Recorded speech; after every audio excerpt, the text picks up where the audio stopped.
Hi hello நண்பர்களே, எல்லோருக்கும் வணக்கம்.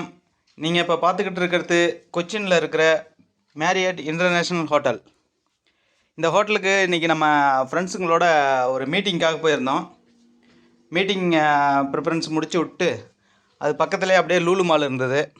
லூலு மாலுக்கு ஒரு விசிட் போயிட்டு அப்புறம் அங்கேருந்து ஒரு ட்ரிப் அரேஞ்ச் பண்ணோம். அந்த ட்ரிப்பு எங்கேருந்து பார்த்தீங்கன்னா, நம்ம ஆக்சுவலாக இங்கேருந்து போனது வந்து கோயம்புத்தூர்லேருந்து போயிருக்கோம். கோயம்புத்தூர்லேருந்து கொச்சின் போயிட்டு கொச்சினில் அந்த ஹோட்டல் மீட்டிங் அட்டன் பண்ணிவிட்டு அங்கேருந்து ட்ரிப் அரேஞ்ச்மெண்ட்டுக்கு for Cochin to Valparai to Coimbatore.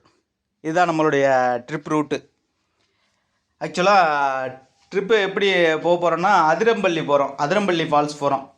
Cochin to Athirappilly falls போயிட்டு அதிரம்பள்ளி ஃபால்ஸ்லேருந்து Malakkappara to Valparai to Pollachi to Coimbatore trip heading.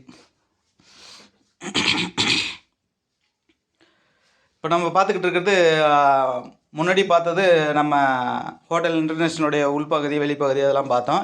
இப்போ நம்ம பார்த்துக்கிட்டு இருக்கிறது லூலு மாலோடைய உள்பகுதி. லூலு மாலில் உள்ள அப்படியே ஒரு ரவுண்டிங் முடிச்சுட்டு திரும்ப நம்ம போகிறது பார்த்திங்கன்னா, கொச்சின்லேருந்து அதிரம்பள்ளிக்கு வந்து ஒரு 80 கிலோமீட்டர் டிஸ்டன்ஸ் இருக்குது. அதில் 30 கிலோமீட்டர் 35 கிலோமீட்டர் டிஸ்டன்ஸ் வந்து ரோடுவே, அதாவது மெயின் சிட்டி ரோடு அந்த மாதிரி. அதுக்கப்புறம் நம்ம போக போகிறதெல்லாம் ஃபாரஸ்ட்டுக்குள்ளே காட்டுப்பகுதியில் தான் உள்ளே என்ட்ரி ஆகும். அந்த உள்ள ஃபாரஸ்ட்டுக்குள்ளே என்ட்ரி ஆகும்போது ஒரு செக் போஸ்ட் இருக்குது. அந்த செக் போஸ்ட்டில் நம்ம ரிஜிஸ்டர் பண்ணிவிட்டு திரும்ப அப்புறம் அப்படியே அதுக்குள்ளேருந்து உள்ளே கிளம்புறோம். நம்ம ஃபாரஸ்ட்டுக்குள்ளே என்ட்ரி ஆகிற டைம்லேருந்து தான் நம்மளுடைய ட்ரிப் கவுண்டிங் ஸ்டார்டிங். இதான் நம்ம ஃபாரஸ்ட்டுக்குள்ளே போய்கிட்டு இருக்கிற ரூட்டு. இந்த ரூட்டில் அதை பார்த்திங்கன்னா, லெஃப்ட் சைடில் பார்த்திங்கன்னா நம்ம போகும்போதே லெஃப்ட் சைடில் பார்த்திங்கன்னா ஒரு பார்க் இருக்குது. இந்த பார்க்கில் வந்து நமக்கு தொங்கு பாலம், குழந்தைங்க விளையாடுறதுக்கு உண்டான பார்க்கு எல்லாமே ரொம்ப அம்சமாக வச்சுருக்காங்க. இந்த பிரிட்ஜு பார்த்திங்கன்னா அந்தாண்ட மலைக்கும் இந்தாண்ட மலையும் கவர் பண்ணி நடுவில் ஆறு ஓடுது. இந்த ஆழத்தை கவர் பண்ணி தான் இந்த தொங்கு பாலம் பிரிட்ஜு அமைச்சிருக்காங்க.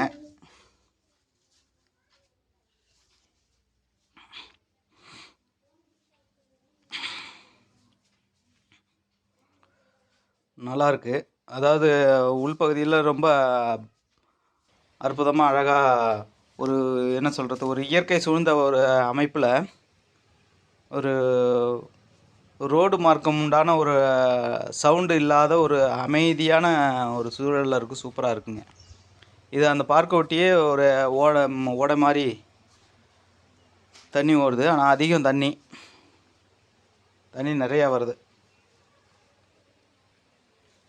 அதை விட்டு அப்புறம் அப்படியே பார்த்துட்டு கிளம்புனோம். அப்படியே நேராக வந்துக்கிட்டே இருக்கும்போது பார்த்திங்கன்னா, ஒரு 5-6 கிலோமீட்டர் டிஸ்டன்ஸ் தாண்டினோடனே இடது பக்கம் யானை நிற்கிது. இடது பக்கம் இந்த யானையை அப்படியே பார்த்துட்டு, இது பக்கத்தில் இவ்வளோ தூரம் டிஸ்டன்ஸில் நம்ம நின்று பார்த்ததே பெரிய விஷயம். இந்த யானையை பாருங்க, லெஃப்ட் சைடில் யானை நிற்கிது. அப்புறம் இந்த யானையை பார்த்துட்டு அப்புறம் நேராக திரும்ப அப்படியே போய்கிட்டே இருந்தோம். திரும்ப ஒரு 5-6 கிலோமீட்டர் டிஸ்டன்ஸ் போகும்போதே பார்த்திங்கன்னா திரும்ப ஒரு 2 யானை, காட்டு யானை. அப்புறம் ஃபாரஸ்ட் ஆஃபீஸர்ஸ்லாம் வெடி போட்டு அதெல்லாம் விரட்டினாங்க. அதை முடிச்சுட்டு அப்படியே நேராக போனோம். அதிரம்பள்ளி வந்துட்டோம். அதிரம்பள்ளி ஃபால்ஸ் எப்படி இருக்குது பாருங்கள்.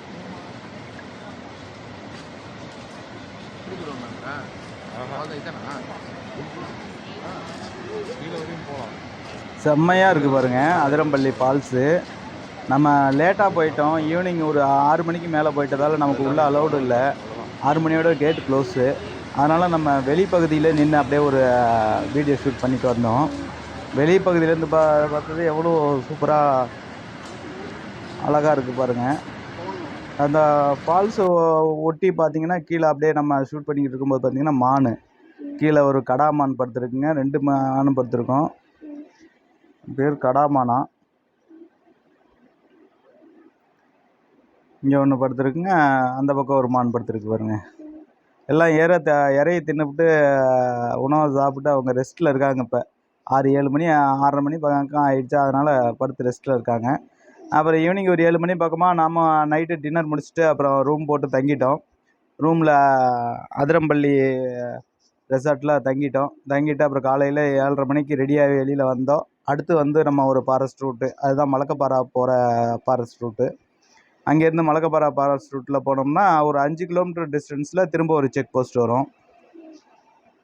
5-6 கிலோமீட்டர் டிஸ்டன்ஸில் திரும்ப ஒரு செக் போஸ்ட் வரும். அந்த செக் போஸ்ட்டில் பார்த்திங்கன்னா இந்த செக் போஸ்ட் வழியாக தான் திரும்பவும் ரிஜிஸ்டர் பண்ணிவிட்டு வண்டி உள்ளே போகிறது எல்லாமே என்ட்ரி போட்டு திரும்ப மலக்கப்பாறா ரூட்டில் ஃபாரஸ்ட்டுக்குள்ளே போகணும். இந்த இடத்துல ஒரு பார்க் இருக்குது. இந்த பார்க்கு ஃபால்ஸு ரெண்டுமே இந்த ஒரு 5 கிலோமீட்டர் டிஸ்டன்ஸில் இருக்குது. ஆனால் இந்த ஃபால்ஸு அதை விட செம்மையாக இருக்குங்க. சூப்பராக இருக்குது இந்த ஃபால்ஸு. நீங்கள் வந்தீங்கன்னா மறக்கவே மாட்டீங்க. அந்த மாதிரி ஒரு என்ஜாய்மெண்ட்டோடு இருக்கும். இங்கேருந்து போகும்போதே அந்த தண்ணியோட சவுண்டு பாருங்கள், செம்ம சவுண்டாக இருக்குது.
செம்மையான ஃபால்ஸுங்க.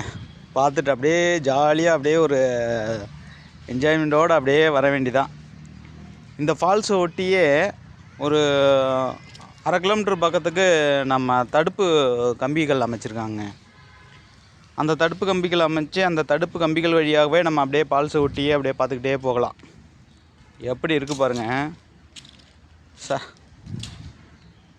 கண்டிப்பாக நீங்கள்லாம் ஒரு நாளாவது இதுக்கு வந்து பார்க்கணுன்ற மாதிரி ஒரு ஃபீலிங் வருதில்ல.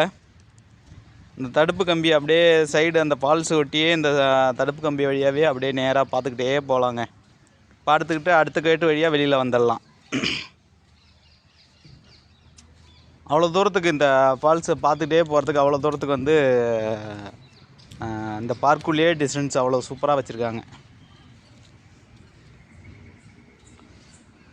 அவ்வளோதாங்க.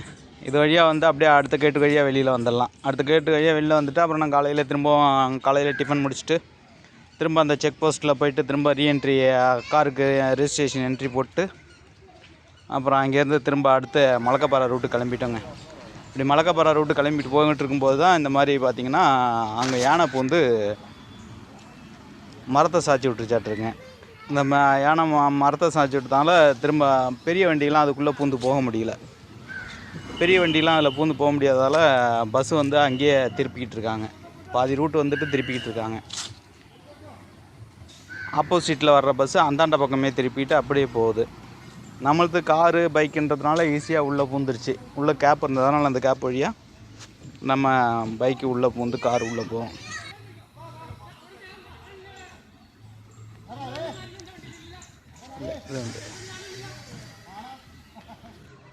அப்புறம் அதை பார்த்துட்டு அப்படியே போய்கிட்டே இருந்தோம் பாருங்க. லெஃப்ட் சைடில் செம்மையான லொக்கேஷனுங்க.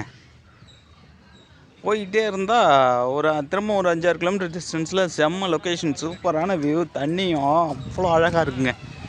ரொம்ப சைலண்ட் பிளேஸு, அவ்வளோ சூப்பராக இருக்குது. பார்க்க ஒரு அருமையான ஒரு லொக்கேஷன். சினிமா ஷூட்டிங்லாரங்களாம் எப்படி இந்த லொக்கேஷன்லாம் விட்டு வச்சாங்கன்னு தெரியல.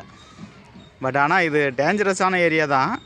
உள்ளே நிற்கக்கூடாது. இந்த ஃபாரஸ்ட்டுக்குள்ளே என்ட்ரி ஆகிட்டோம்னா நிற்கக்கூடாது. ஏன்னா யானைகள் அதிகமாக வரக்கூடிய இடன்றதுனால. அப்படியே போய்கிட்டே இருந்தோம். அடுத்த ரவுண்டு பார்த்திங்கன்னா திரும்ப ஒரு லெஃப்ட் சைடில் திரும்ப ஒரு பெரிய டேம். அந்த டேமுடைய தண்ணி நீர் தேக்கத்தை பார்த்தா அவ்வளோ செம்ம செழிப்பாக இருக்குங்க. இந்த மலை லொக்கேஷனில் இயற்கை சூழ்ந்த அழகில் செம்ம வியூஸு. ஆக்சுவலாக இந்த மலக்கப்பாறா ரூட்டுக்கு வந்து யானைகள் தான் அதிக தொந்தரவாட்டு இருக்குங்க. யானைகள் அதிகமாக வரக்கூடிய இடமா. அதனால தான் மேக்ஸிமம் பயங்கர செக்கிங்கோடு உள்ள ப்ராசஸ் பண்ணி அனுப்பிச்சி விட்றாங்க. வாங்க நீங்களும் வந்து ஒரு நாள் பாருங்கள். என்ன தெரியுமா சார் ஐலாண்டு மாதிரி இருக்குது. எவ்வளோ அழகாக இருக்குது பாருங்கள், எவ்வளோ பிரமிப்பாக இருக்குது பாருங்கள். எவ்வளோ சிறப்பு. அப்புறம் அதை அப்படியே பார்த்துட்டு வந்தோம்னா அடுத்து திரும்ப ஒரு அமைதியான பிளேஸில் கிளி சவுண்டு, குருவி சவுண்டுலாம் அழகாக இருந்தது. அங்கே நின்று அப்புறம் ஒரு ஃபோட்டோ ஷூட் போட்டோம்.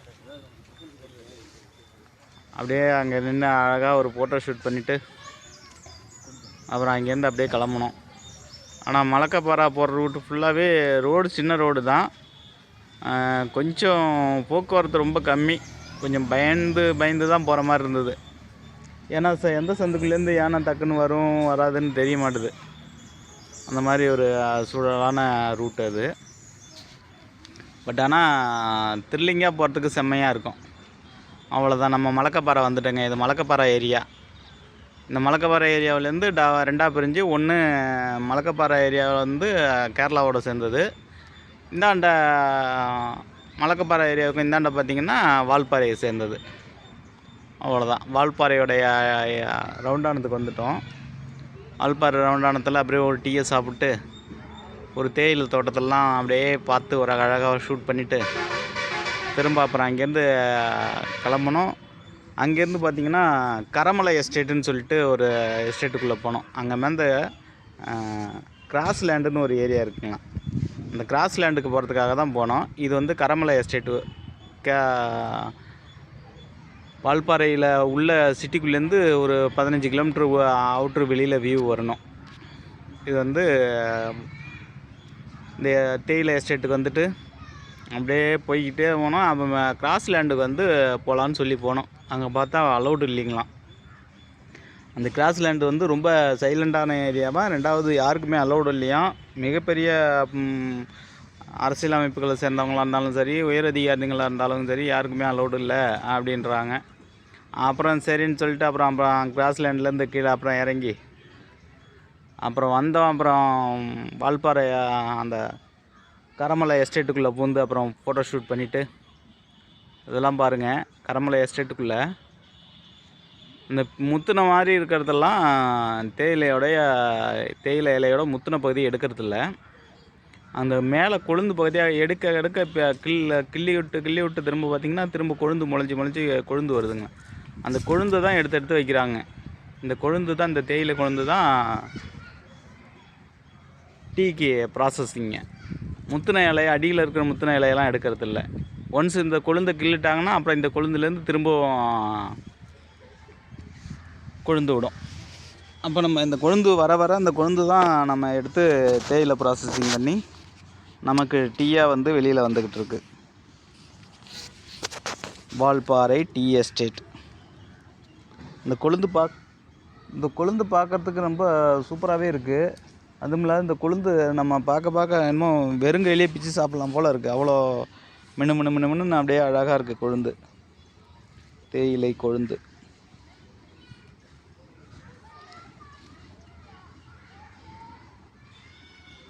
அப்புறம் அதுலேருந்து அப்புறம் அப்படியே போயிட்டு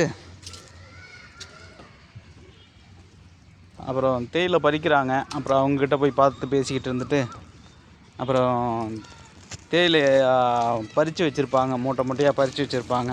அதையும் பார்த்தோம்.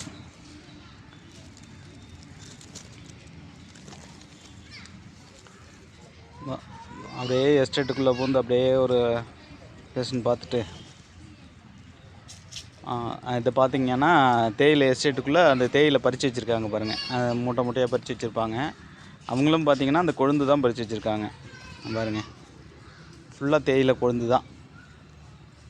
அது மேலே கொழுந்து வர அதை கிள்ளி எடுத்து வச்சுக்கிறாங்க.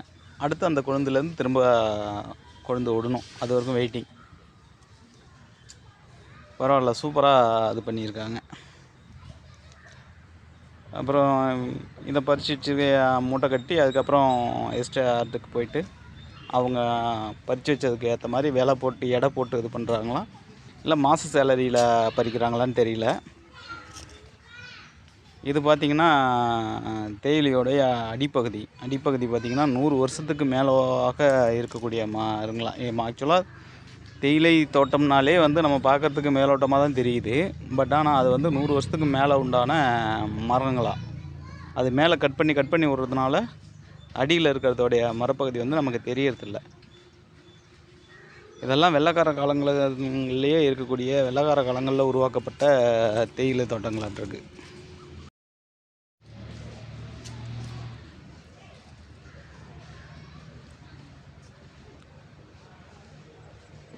தேயிலையோட அடிப்பகுதி வேர் பகுதி பாருங்கள் எப்படி இருக்குன்னு.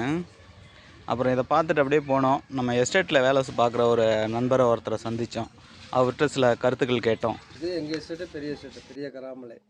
இது பேர் இந்த எஸ்டேட் பேர் என்னது? டாட்டா, பிபிடிசி, கருமலை, அப்புறம் பேரியாக்கரம், என்இபிசி, நிறைய எஸ்டேட்.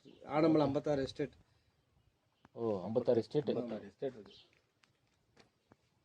எஸ்டேட்டில் மேனேஜர் ஆகலான்னு பார்க்குறேன்டா. அக்ரி முடிச்சிருக்கீங்க? அக்ரி படித்தா மட்டும்தான் இருப்பாங்களா? அப்படி இல்லை, அக்ரினா ஃபர்ஸ்ட் ப்ரிஃபரன்ஸ் கொடுப்பாங்க.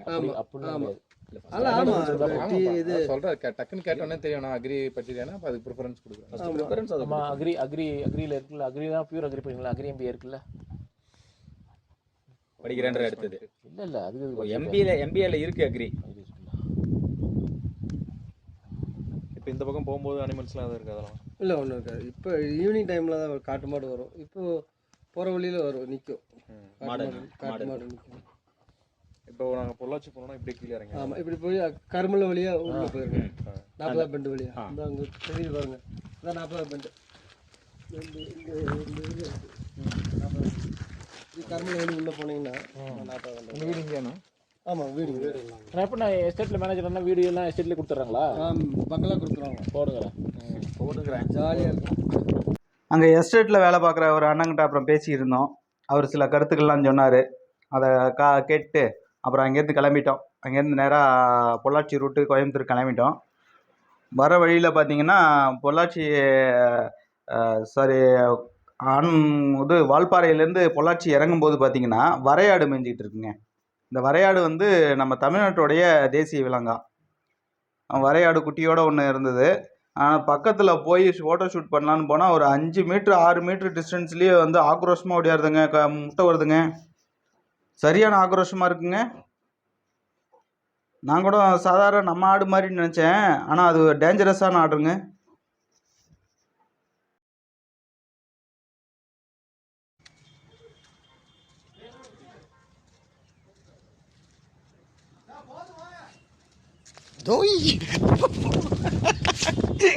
முட்டை வருது பத்தியா?